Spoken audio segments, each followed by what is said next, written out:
இங்கு மட்டும் பரவலாக கனமழை பொறுத்தவரை தீவிரமாக வாய்ப்புகள் இருக்கு. எந்தெந்த மாவட்டத்துல கனமழை பதிவாகும் என்பது குறித்து மிக தெளிவாக நம்ம பார்க்கலாம். நீங்க நண்பர்களே மறக்காம அந்த லைக் பட்டனை கிளிக் பண்ணி சப்ஸ்கிரைப் பண்ணுங்க. தொடர்ந்து சப்போர்ட் பண்ணுங்க. நண்பர்கள், உறவினர்கள் தெரியப்படுத்த மறக்காம ஷேர் பண்ணுங்க. தென்மேற்கு பருவமழை பொறுத்த வரைக்கும் நேற்றைய தினங்கள்லேயே நமக்கு அந்தமான் பகுதிகள் மற்றும் தெற்கு வங்கக்கடல் பகுதிகளில் பருவமழை தொடங்கியதை நம்ம பார்த்தோம். அடுத்தடுத்து காற்றழுத்த தாழ்வு பகுதிகள் அடுத்து வரப்போகிற நாட்களிலும் நிச்சயமாக உருவாக போகுது.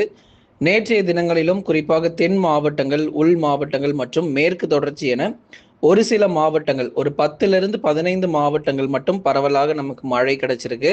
மேற்கு தொடர்ச்சி மலையொட்டிய பகுதிகளில் இரவு நேர ஒரு மழை பொழிவாகவும், தென் மாவட்டங்களில் ஒரு சில இடங்களில் மாலை நேரங்களில் ஒரு மழை பொழிவாகவும் கடந்த 24 மணி நேரத்தில் பதிவாகியிருக்கு. இன்றைக்கு எந்தெந்த பகுதிகளில் நமக்கு மழை வாய்ப்புகள் அதிகரிக்கும், எந்த மாவட்டங்களில் வெயிலின் தாக்கம் அதிகமாக இருக்கும் என்பது குறித்து மிக தெளிவாக நம்ம பார்த்து தெரிந்து கொள்ளலாம். மறக்காம ஸ்கிரீனுக்கு கீழே இருக்கக்கூடிய அந்த லைக் பட்டனை மட்டும் கிளிக் பண்ணி சப்போர்ட் பண்ணுங்க. அந்தமான் மற்றும் தெற்கு வங்கக்கடல் பகுதிகளில் தென்மேற்கு பருவமழை தொடங்கி இருக்கும் இந்த சூழ்நிலையில் அடுத்தடுத்த தாழ்வு பகுதிகள் வங்கக்கடலிலும் அதே போல வருகிற நாட்களில் கேரளா மற்றும் கர்நாடகாவில் தென்மேற்கு பருவமழை தொடங்க இருக்கக்கூடிய இந்த சூழ்நிலையில அரபிக்கடல் பகுதிகளிலும் குறைந்த காற்றழுத்த தாழ்வு பகுதிகள் உருவாகிறதுக்கான வாய்ப்பும் எதிர்பார்க்க முடியும்.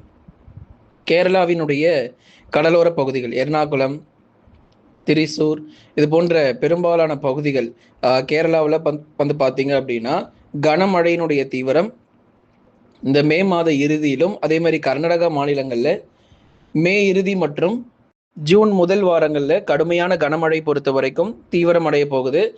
நமக்கு பெங்களூர் பகுதிகளிலும் கர்நாடகா மாநிலங்களில் பெங்களூரு பட்டணங்களிலும் தொடர்ந்து ஒரு மழை பொழிவுகள் இனி வரும் நாட்களில் உறுதியாக கனமழையாக மாலை மற்றும் இரவு நேரங்களில் எதிர்பார்க்க முடியும். தமிழகத்தில் எங்கெங்கெல்லாம் இன்றைக்கு கனமழைக்கான வாய்ப்பு இருக்கு அப்படிங்கிறத பார்க்கலாம்.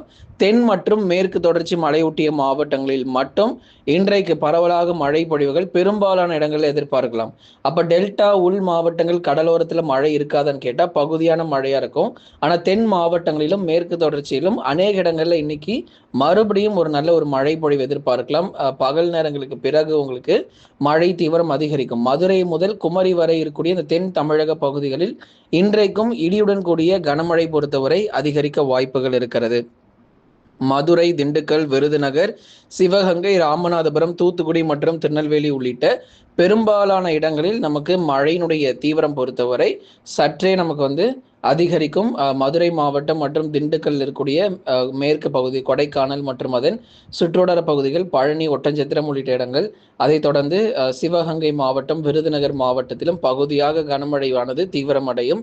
ராமநாதபுரம் மற்றும் தூத்துக்குடி, திருநெல்வேலி மாவட்டங்கள், கன்னியாகுமரியிலும் அவ்வப்போது சில சமயங்கள் நாள் முழுவதும் கனமழை கண்டிப்பா எங்கேயும் பெய்ய போறது கிடையாது. மழை வரப்போறதே நமக்கு ஒரு அரை மணி நேரத்துல இருந்து 45 நிமிடங்கள் வரைக்கும் தான் அதிகபட்சமான ஒரு மழை பொழிவாக நம்ம சொல்லி கொண்டிருக்கிறோம். அதனால நாள் முழுவதும் கனமழை இப்போதைக்கு எதிர்பார்க்காதீங்க. கேரளா மற்றும் கர்நாடகாவில் தென்மேற்கு பருவமழை தொடங்கி தீவிரமான பிறகு நாள் முழுவதும் மழைக்கான வாய்ப்புகள், அதாவது அப்போ கூட நமக்கு அந்த இரவு முழுவதும் கனமழைக்கான வாய்ப்பா இருக்குமே தவிர நாள் முழுவதும் தமிழகத்தில் இருக்க போறதில்லை. தொடர்ந்து மதுரை முதல் குமரி வரை இருக்கக்கூடிய பகுதிகளுக்கு இன்றைக்கு நீங்க பெரும்பாலான பகுதிகளில் மிதமான மழையும் ஒரு சில பகுதிகளில் கனமழையும் எதிர்பார்க்கலாம். அதே மாதிரி மேற்கு தொடர்ச்சி மலையொட்டிய மாவட்டத்தில் கனமழை தொடர்ந்து நீடிக்கும். கோயம்புத்தூர் நகர பகுதிகளிலும் மழை வந்து விட்டது அப்படின்னு சொல்லி ஒரு சிலர் கமெண்ட்ஸ்ல போட்டிருந்தீங்க.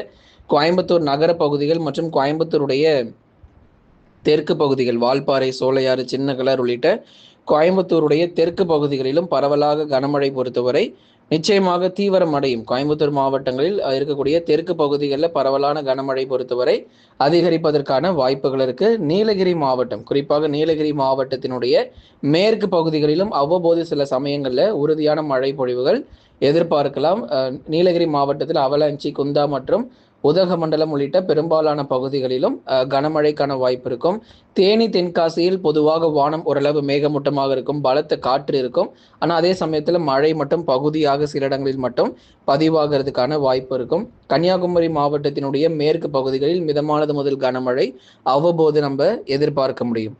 அடுத்ததாக வட தமிழக கடலோர மாவட்டங்கள் மற்றும் டெல்டா மாவட்டங்கள், உள் மாவட்டங்கள்ல பகல் நேரங்களில் வெப்பம் இன்றைக்கு சற்று அதிகமாக பதிவாக போகுது. அதனால வெயிலுடைய தாக்கம் பொறுத்தவரை சென்னை முதல் புதுக்கோட்டை வரை இருக்கக்கூடிய கடலோர பகுதிகள் மற்றும் உள் மாவட்டங்களில் பகல் 12 மணி முதல் 2 மணி வரைக்கும் வெயிலின் தாக்கம் சற்று அதிகரித்து காணப்படும். அதன் பிறகு மாலை அல்லது இரவு நேரங்களில் உள் மாவட்டத்தில் சில பகுதிகளிலும் டெல்டாவின் சில பகுதிகளிலும் பகுதியாக ஒரு மழை பொழிவு ஆங்காங்கே எதிர்பார்க்க முடியும். சேலம், நாமக்கல், கரூர், திருப்பூர், ஈரோடு மாவட்டத்தில் மாலை அல்லது இரவு நேரத்தில் இன்றைக்கும் மிதமான மழை பொழிவு ஒரு சில இடங்களில் தொடர்ந்து நீடிக்க போகுது. தருமபுரி, கிருஷ்ணகிரி, திருவண்ணாமலை, வேலூர், திருப்பத்தூர், ராணிப்பேட்டை உள்ளிட்ட மாவட்டத்தில் வானம் ஓரளவு மேகமூட்டமாகவும் பகல் நேரங்களில் வெப்பநிலை சற்று அதிகரித்தும் காணப்படும். சென்னை, திருவள்ளூர், காஞ்சிபுரம், செங்கல்பட்டு, விழுப்புரம், கடலூர், புதுச்சேரி மற்றும் காரைக்காலில் அநேக இடங்களில் பகல் நேரங்களில் குறிப்பாக 12 மணி முதல் 2 மணி வரை இந்த நேரங்களில் வெயிலின் தாக்கம் சற்று அதிகரித்து காணப்படும். மாலை 4 மணி அல்லது 5 மணிக்கு மேலே சென்னை முதல் கடலூர் வரை இருக்கக்கூடிய பகுதிகளில் ஓரிரு இடங்களில் மிதமான மழை வாய்ப்பாக ரொம்ப பகுதியாகவே இருக்கும். மாவட்டம் முழுவதும் இப்போதைக்கு நம்ம மழை எதிர்பார்க்க முடியாது. வங்கக்கடலில் உருவான குறைந்த காற்றழுத்த தாழ்வு பகுதி நமக்கு கடந்த சில நாட்களுக்கு முன்பதாக கடலோர பகுதிகளில் நீடித்ததன் காரணமாக நமக்கு ஒரு நவம்பர் மாதம் போலவே இருந்ததை நம்ம பார்த்தோம். கடந்த நாட்களில் நமக்கு குறிப்பாக வெள்ளிக்கிழமை அன்று ஒரு நவம்பர் மாதத்தில் எப்படி இருக்குமோ அது போன்ற ஒரு வானிலை தமிழ்நாடு முழுவதுமாக இருந்தது. இப்போ நமக்கு தாழ்வு பகுதி பொறுத்த வரைக்கும் தமிழக கடற்கரையை விட்டு படிப்படியாக விலகி செல்லும். அதனால வெயிலின் தாக்கம் அதிகரிக்கும், மழை வாய்ப்புகள் சற்று குறைவதற்கான வாய்ப்பும் அதிகம் எதிர்பார்க்கலாம். ஆகவே எல்லா நாளுமே நமக்கு மழை கண்டிப்பாக கிடைக்க போறதும் கிடையாது. இன்றைக்கு பகுதியான மழை தான். சென்னை முதல் புதுக்கோட்டை வரை இருக்கக்கூடிய இடங்கள் இன்றைக்கு ஒரு பகுதியான மழை மட்டுமே எதிர்பார்க்கப்படுகிறது.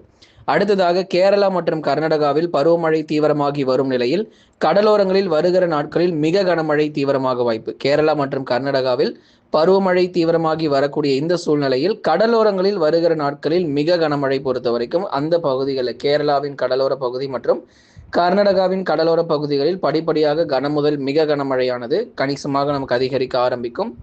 தொடர்ந்து உள் கர்நாடகாவில் எடுத்த உடனேயே தென்மேற்கு பருவமழை அதிகம் தீவிரம் இருக்காது. படிப்படியாக தான் உள் கர்நாடகாவில் நமக்கு பெங்களூர் போன்ற இடங்கள் நமக்கு மழை வாய்ப்புகள் அதிகரிக்கும். அதனால தொடர்ந்து ஜூன் 2வது 3வது வாரங்களில் தான் தென்மேற்கு பருவமழை முழு வீச்சில் நமக்கு கேரளா, கர்நாடகா, தெற்கு ஆந்திரா பகுதிகள், தமிழ்நாட்டில் எல்லா இடத்துலையும் ரொம்ப தீவிரமாக ஜூன் 2வது வாரங்களில் பருவமழை ரொம்பவே அதிகமாக காணப்படும். கடந்த 24 மணி நேரத்தில் பதிவான அதிகபட்ச வெப்பநிலை பொறுத்த வரைக்கும் நமக்கு எவ்வளோ அப்படிங்கிறதையும் பார்க்கலாம். அதற்கு முன்பதாக பதிவான அதிகபட்ச மழை அளவு எவ்வளவு அப்படின்னா புதுச்சேரியில் 8 சென்டிமீட்டர் மழை பொழிவு. கடந்த 24 மணி நேரத்தில் பதிவான அதிகபட்ச மழை அளவில் நம்ம பார்த்தோம் அப்படின்னா புதுச்சேரி 8 சென்டிமீட்டர் மழை பொழிவு. கடந்த 24 மணி நேரத்தில் பதிவான அதிகபட்ச வெப்பநிலை பொறுத்த வரைக்கும் திருத்தணியில் 35.6 டிகிரி செல்சியஸாக பதிவாகி இருக்கிறது. தமிழகத்தில் இனி படிப்படியாக மெல்ல மெல்ல நமக்கு மழை பொழிவுகள் அதிகரிக்கும். வெயிலின் தாக்கம் தமிழகத்தில் ரொம்ப தீவிரமாக இருந்த வெயிலின் தாக்கம் சற்று முடிவுக்கு வருவதற்கான வாய்ப்பாக இருக்கும். ஏன்னா பருவமழையும் தொடங்கி இருக்கு. வருகிற நாட்களில் கேரளா போன்ற இடங்களிலும் பருவமழை தொடங்க இருக்கும் சூழ்நிலையில நிச்சயமாக நமக்கு மழை பொழிவுகளும் உறுதியாக நம்ம எதிர்பார்க்கலாம். நண்பர்களை நீங்க மறக்காம லைக் பண்ணுங்க. தினந்தோறும் வானிலை அறிக்கையை கேட்டு பயன்பெறுங்க. நண்பர்கள், உறவினர்கள் தெரியப்படுத்த மறக்காம ஷேர் பண்ணுங்க.